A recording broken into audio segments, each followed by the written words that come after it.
Hola, ¿qué tal, hermanos y amigos que están en sintonía de su programa La Biblia Dice? Quien habla para ustedes, su hermano y amigo David Ramos, licenciado en Teología.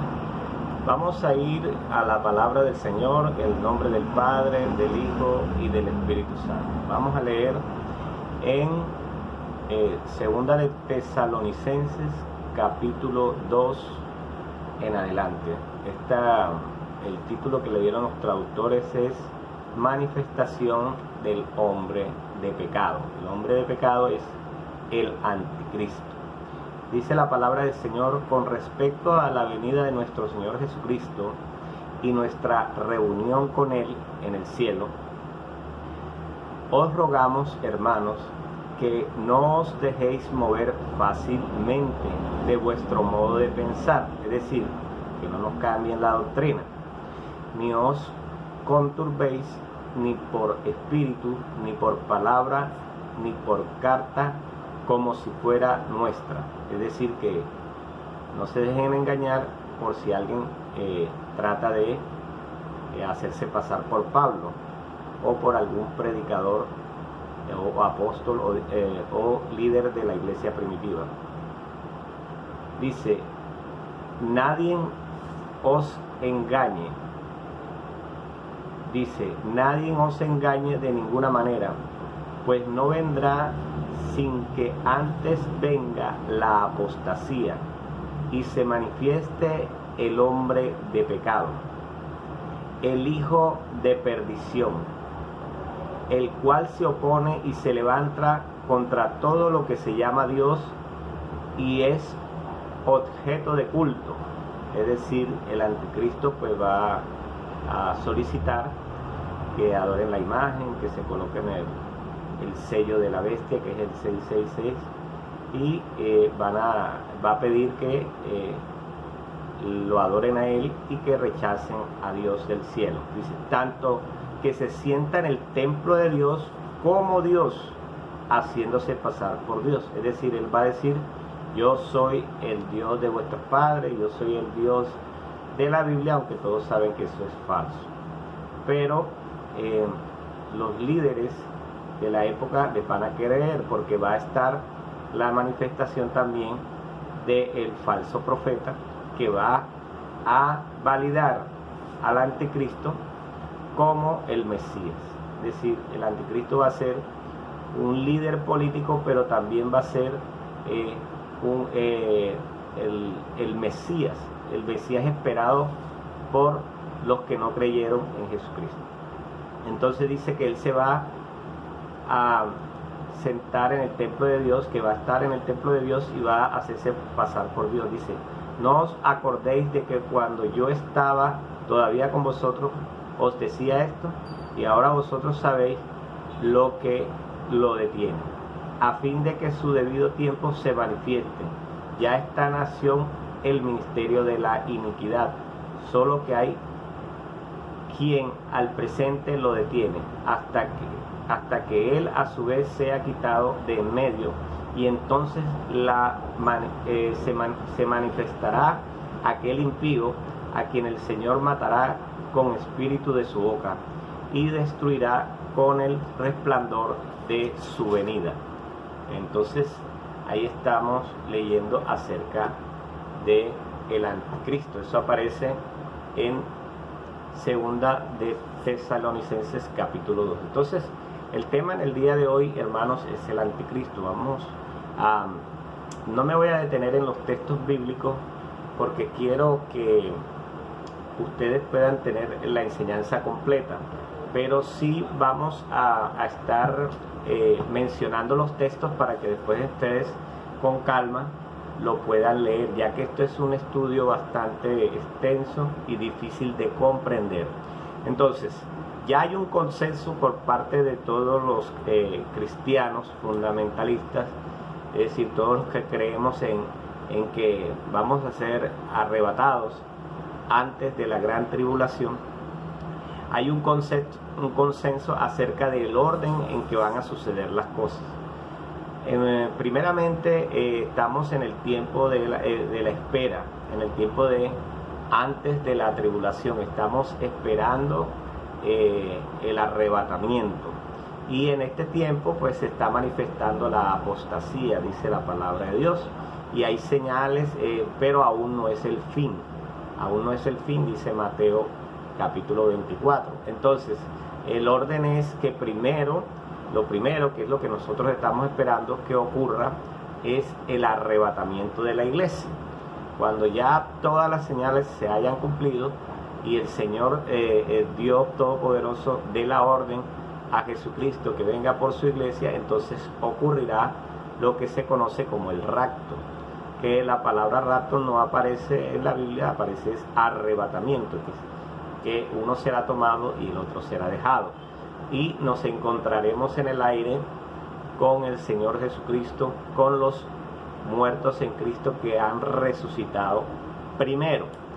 Lo segundo que va a suceder es la aparición del anticristo, quien en medio del caos, porque ciertamente va a haber un caos por toda esa gente que ha desaparecido, las personas no creyentes en Jesucristo, que no aceptaron a Jesucristo, que no vivieron conforme a su palabra, esas personas se quedarán y esas personas se van a preguntar ¿qué pasó? ¿Qué sucedió? Ahí es cuando el anticristo pues va a aparecer como un líder que va a traer paz y va a traer tranquilidad en medio del caos, porque va a haber un caos generalizado. La Biblia dice también que Israel va a ser salvado milagrosamente. La Biblia dice que será atacado por Media Persia y Rusia. Entonces, es decir, Irán y Rusia, dice la Biblia, que se unirán para atacar a Israel, pero Israel va a ser salvado milagrosamente. Aparecerá el anticristo y traerá entonces en su reinado de 7 años, 3 años y medio de paz y tranquilidad. Él le echará la culpa a los cristianos por el arrebatamiento. Él va a decirle a la gente que la culpa de que haya sucedido la desaparición de las personas es a causa de los cristianos, que ellos fueron los culpables de que eso sucediera, y les va a decir una cantidad de mentiras, pero la gente le va a creer porque él va a tener don de la palabra, va a tener poder de parte de Satanás, porque es como si fuera su hijo, como si fuera el hijo enviado de Satanás, la personificación humana del diablo. Va a estar aquí en la tierra, y nosotros, la iglesia del Señor, va a estar en el cielo. También los niños, porque los niños son de Cristo. La Biblia dice que de ellos es el reino de los cielos, y ellos no van a pasar por la gran tribulación. Nosotros, los creyentes, tampoco estaremos aquí.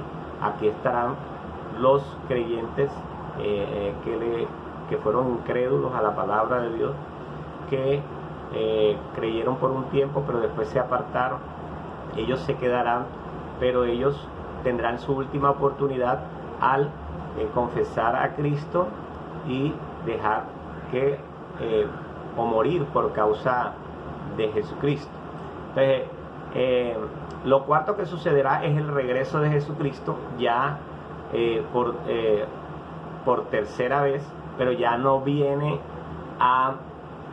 digamos así, ya no viene como un rey de paz, no, viene como un guerrero, viene con su ejército, con sus ángeles poderosos, y con todos nosotros que hemos sido salvos. Venimos a luchar contra el anticristo, el falso profeta y el diablo en la guerra de Armagedón, y ahí venimos a acabar con el diablo. Ahí es cuando el Señor Jesucristo va a acabar con el diablo y con el anticristo, con el falso profeta. Al diablo lo va a encerrar, dice, por 1000 años, dice la palabra del Señor que el falso profeta y el anticristo van a ser eliminados. Entonces después viene el milenio, que es el reinado de los salvos que fueron decapitados por el anticristo, de los salvos que fueron resucitados de entre los muertos y de los salvos que se fueron en el arrebatamiento. Estaremos con Cristo, dice la palabra, por siempre con el Señor, en el reinado del milenio. Ya no necesitaremos templo, porque el mismo Dios será el templo y estará con nosotros por siempre. Los textos bíblicos que acompañan a eso son Primera de Tesalonicenses 4, del 13 al 18, Primera de Juan 18 al 22, Daniel 9, 24 al 27, Mateo 24, del 30 al 31, Apocalipsis 20, del 1 al 6. Ok, entonces ese es el orden en que van a suceder los eventos escatológicos según lo que nosotros creemos y que hemos leído en la palabra de Dios. Lo segundo que va a suceder son las señales proféticas para que llegue el anticristo. Entonces, esas señales ya muchas se han cumplido, que es la unificación de Israel. Eso sucedió en 1948 con la declaración del Estado de Israel. También que Jerusalén vuelva a ser la capital de Israel. Eso también sucedió en 1967. Entonces todos los judíos que en la diáspora primero fueron invadidos por el rey Nabucodonosor II, destruyó el templo, después el templo fue reconstruido y después fue destruido por el Imperio Romano, por el general Tito, y ahí fue donde ocurrió la diáspora judía, donde fueron esparcidos los judíos por la faz de toda la tierra. Pero ya se cumplió la profecía donde todos los judíos regresaron a su tierra natal y Israel volvió a ser un estado, una nación ya constituida legalmente. Y también lograron la guerra en Jerusalén y lograron otra vez que Jerusalén fuese la capital de Israel como en el tiempo antiguo. Entonces ya se cumplió esa profecía. También dice la palabra del Señor que cuando sea, en Mateo, dice que cuando sea predicado este evangelio en todo el mundo, a todas las naciones, a todo el pueblo, a toda lengua, a toda nación, entonces vendrá el Señor, vendrá el fin. Entonces esto ya se está cumpliendo, ya se está predicando el evangelio a toda lengua, a todo pueblo y a toda nación. Ya hay traductores encargándose de eso, ya incluso hasta los pueblos indígenas, guayú, los indígenas de diferentes tribus ya están recibiendo la palabra de Dios en lengua natal y en la forma de que ellos pueden entender la palabra del Señor. Entonces esto ya se está cumpliendo, que ya prácticamente hay pocas pueblos, pocas personas que no conocen la palabra del Señor, porque ya el evangelio ha sido predicado a casi todo el mundo. Y lo último, que es la reconstrucción del tercer templo, cosa que ya está en camino. Ya tienen los planos, ya saben dónde está la ubicación, ya tienen todos los utensilios que se necesitan para las ceremonias en el templo.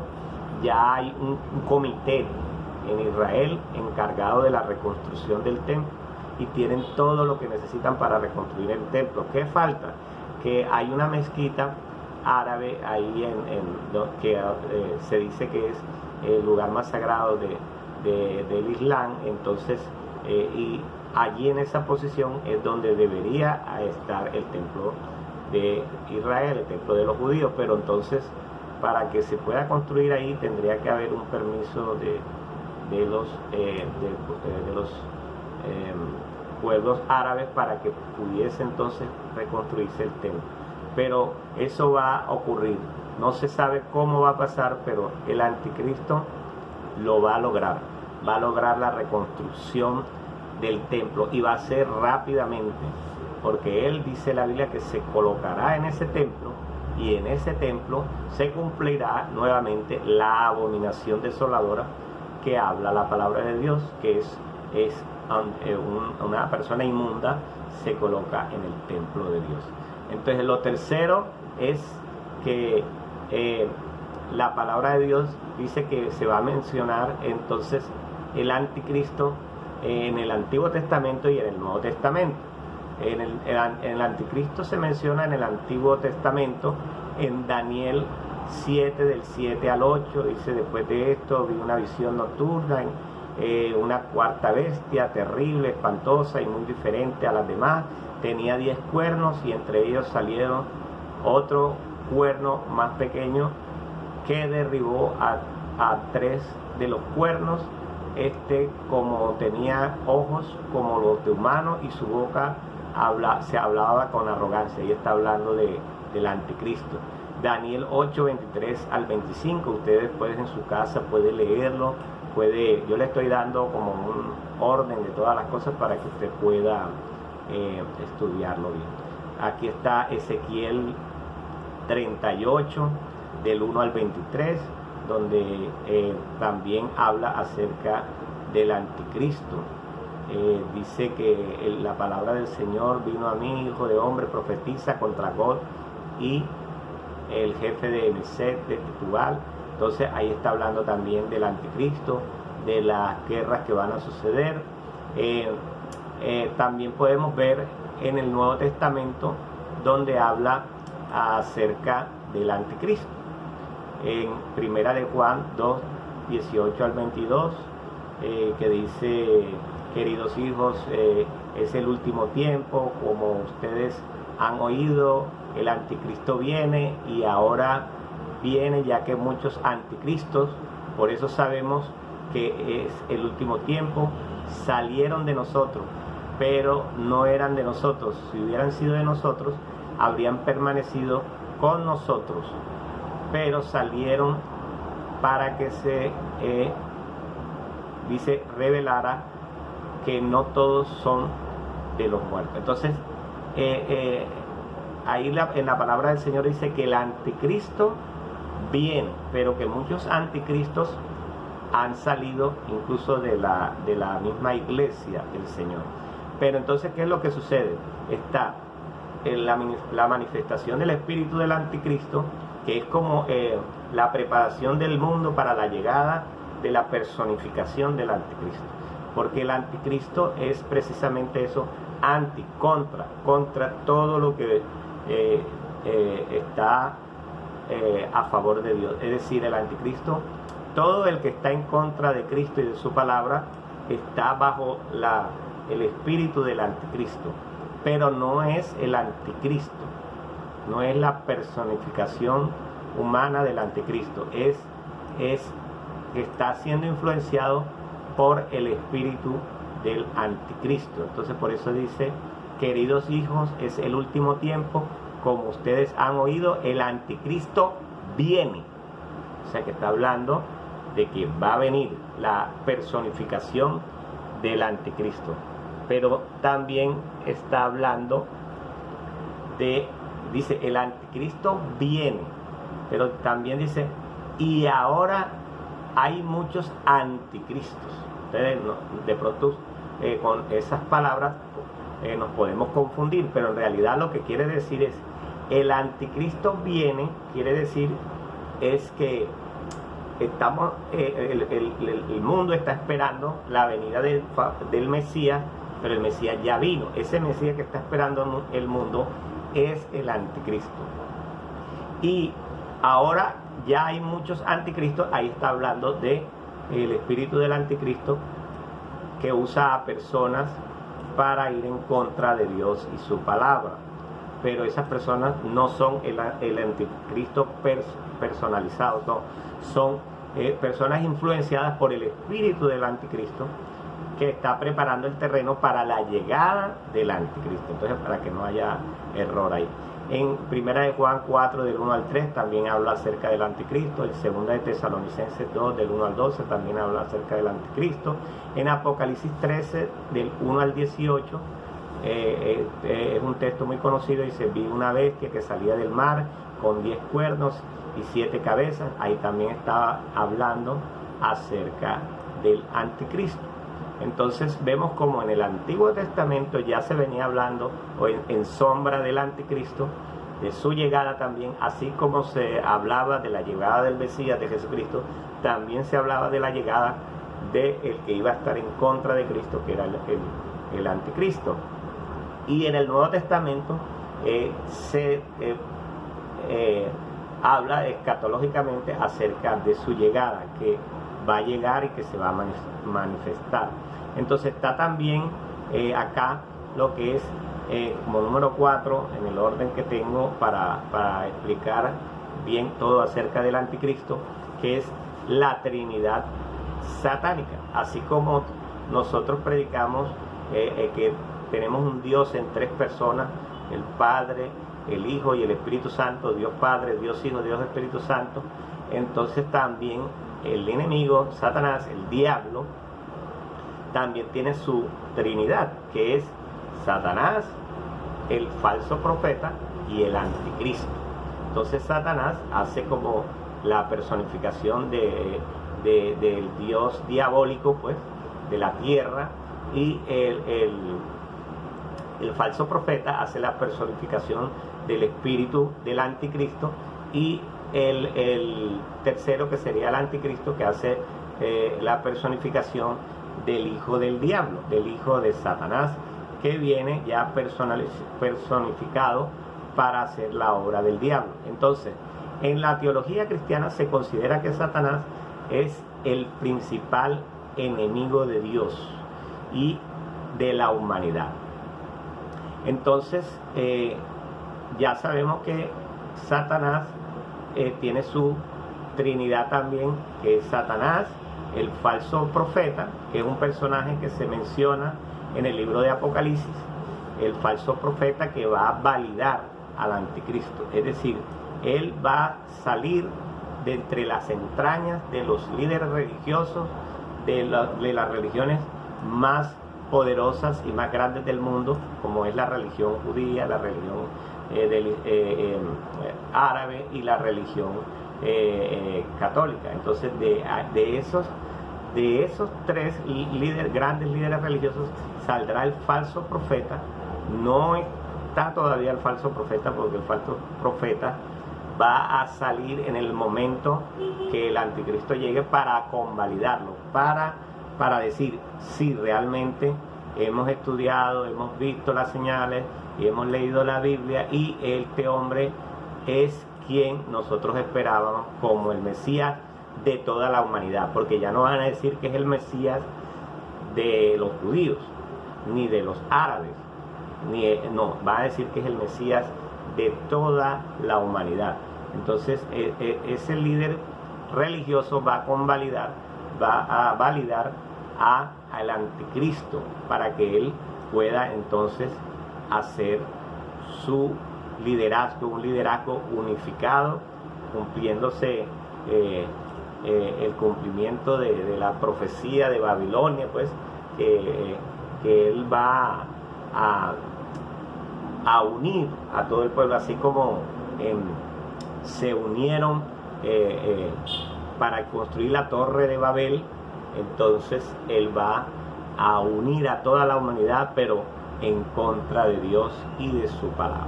Ese va a ser su propósito, el propósito. Entonces tenemos ahí la Trinidad del enemigo, del diablo.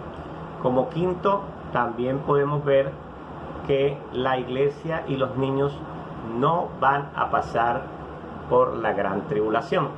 Eso tenemos que tenerlo claro. La iglesia va a ser librada de la angustia del día, de la angustia de Jacob, va a ser librada de la hora de la angustia, de la hora de la gran tribulación que va a sufrir esta tierra.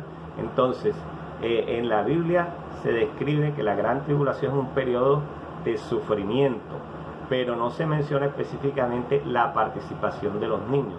Y como el Señor Jesucristo lo dijo, que de los niños es el reino de los cielos, entonces nosotros creemos que los niños no pasarán por la gran tribulación, serán arrebatados también en el rapto. También creemos que la iglesia no pasará por la gran tribulación. Todos los creyentes serán, esa será la recompensa, librarlos de la hora de la angustia. En Apocalipsis 6, del 1 al 17, se describe los 7 sellos que se abren, provocando sufrimiento y destrucción, pero ese es en la gran tribulación. Entonces, en las interpretaciones cristianas, muchos de nosotros creemos que los niños serán protegidos por Dios en el día de la hora de la prueba que vendrá sobre esta tierra, en la gran tribulación. También creemos en que seremos arrebatados por el Señor los creyentes para no pasar por la gran tribulación. A eso le llamamos, que se llama pretribulación, o sea, que nosotros vamos a ser arrebatados conjuntamente con los niños antes de que comience la gran tribulación. Es decir, y ni siquiera creemos que ni siquiera vamos a ver al anticristo, porque el anticristo se va a posesionar después del rapto. Cuando ocurra el rapto, él va a traer paz en medio del caos, para que todos sepan que en realidad él es el Mesías. Entonces todos le van a creer, porque él va a calmar los ánimos, va a decir: no, tranquilos, aquí no ha pasado nada, esta gente se fue por alguna bomba, alguna arma de destrucción masiva, pero yo les vengo a hablar de la verdad, les vengo a tranquilizar, ahora tenemos que unirnos, y entonces él va a traer unidad y va a traer paz. Es decir, en principio la gente va a ver a ese líder político, militar, como es el anticristo, lo va a ver como una persona pacífica y como una persona buena, porque va a traer la paz entre árabes y judíos, va a traer la paz mundial, va a unificar el mundo, pero después él va a quitarse su máscara y va a mostrarse tal como es, y va a mostrar su rechazo a Dios y a su palabra. Va a haber entonces la misma persecución que hubo en el tiempo de la iglesia cristiana primitiva, la va a haber en el tiempo del anticristo. Serán perseguidos los cristianos que se hayan quedado, pero que ahora quieran permanecer en la fe. Ellos serán perseguidos todos los creyentes que se quedaron, pero que quieren ahora sí permanecer firmes en las cosas de Dios. Ellos serán perseguidos, serán asesinados por causa de Cristo, serán decapitados, dice la palabra del Señor. Entonces allí vendrá su salvación. Es decir, ellos tendrán que morir por la causa de Cristo, tendrán que ser mártires, como fue Esteban, como fueron muchos discípulos y apóstoles del Señor que estuvieron en la iglesia primitiva y que fueron mártires de la iglesia. ¿De por qué creemos que los niños no pasarán por la gran tribulación? Porque los niños son inocentes, los niños son de Cristo, son joyas del Señor, y ellos no van a pasar por la gran tribulación porque son santos y porque son del reino de los cielos por su inocencia. Y los creyentes que hayamos creído en el Señor seremos arrebatados, dice la palabra del Señor. Entonces eso está claro ahí. Ahora, si hay algún creyente que cree que va a estar y que va a pasar por la gran tribulación, ese creyente está mal, porque ¿quién va a querer pasar por todos esos sufrimientos y esas cosas? El Señor nos va a librar, dice la palabra del Señor, de la hora de la prueba que va a venir sobre esta tierra. Eso lo dice la Biblia. Entonces, ¿quién es el anticristo? ¿Quién es el anticristo? El anticristo es un tema de debate, porque hay muchas personas que especulan, que tratan de decir que el anticristo ya está en la tierra. Entonces empiezan a decir: no, el anticristo es el líder de la iglesia tradicional, el anticristo es el dictador tal, el anticristo será una persona sobrenatural que llegará aquí a la tierra. Entonces empiezan a haber muchas especulaciones acerca de quién es el anticristo, y no hay consenso en las iglesias acerca de quién es el anticristo en este tiempo, porque han habido personajes en la antigüedad que fueron considerados anticristos, o sea, personas que persiguieron a los judíos, que persiguieron a los cristianos. Esas personas son consideradas anticristos, pero no es la personificación del anticristo, sino eran personas influenciadas por el espíritu del anticristo. Por ejemplo, Nerón fue uno de ellos, fue uno de los personajes que algunos consideran por su persecución a los cristianos. También Napoleón Bonaparte también fue sugerido como una persona que en el tiempo, en esa dispensación, muchos cristianos creyeron que ese era el anticristo. Cuando estaba el tiempo de Adolfo Hitler, todo el mundo pensaba que Hitler era el anticristo, por su retórica, por su forma de actuar, porque pudo unir a toda Alemania, porque se quería apoderar del mundo, porque perseguía a los judíos, los encarcelaba, los asesinaba, los masacraba. Entonces, incluso también a muchos cristianos también fueron perseguidos en ese tiempo. Entonces, ellos fueron considerados los anticristos del pasado, pero la Biblia no dice eso. Pero sí podemos concluir que ellos fueron influenciados por el espíritu del anticristo. En este tiempo postmoderno también hay personas influenciadas por el espíritu del anticristo que nosotros podemos considerar como personas que son personas que podrían tener las características de un anticristo, pero no es el anticristo